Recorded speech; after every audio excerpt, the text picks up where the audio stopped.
Hey everybody, and welcome back to our channel. In today's video, we are going to show you how to save here in Adobe Express. Let's begin.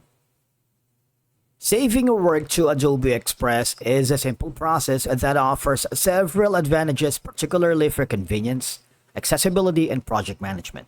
Now, what I want you to do is go to the project or design that you're working. If you haven't already, don't worry because we got you covered. Just go to the templates. You can browse templates of photos, videos, text, and more for your design or video. Or you can just hover here. Alright? But if you want to start from scratch and upload your own content, you can do so by clicking on this small button. Now, I have this specific design in place. Alright? And I'm going to add more. Click on same size. I'm going to the media. And I'm going to upload like a simple video right here. Maybe a couple of videos right here. Wait for it, take some time. Look at this one right here. I'm going to make it a little bit smaller this time. I'm going to add more videos along the way. For example, I'm going to click on the view all. Maybe this fits perfectly well. You know what? I'm going to scratch this. Going here. Going back to the media.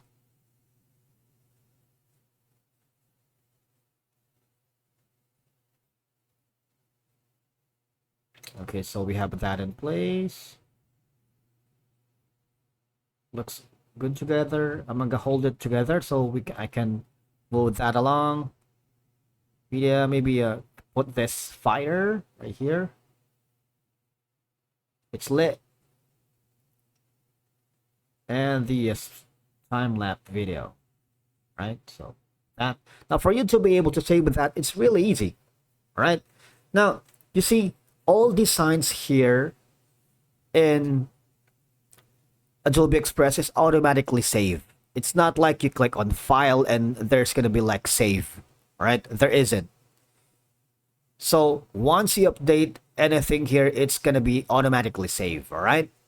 But if you want to save a copy, that's a different thing because all you have to do now is click on the upper right corner wherein you can download. You have all of these options. You can download and save it as a PNG. You can save it as a JPEG. You can save it as design as PDF, or you can also save it as MP4.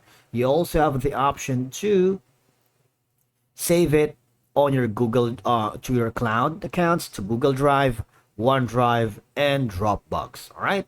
And that's it for today's video. Thank you so much for watching. We will see you again in the next one.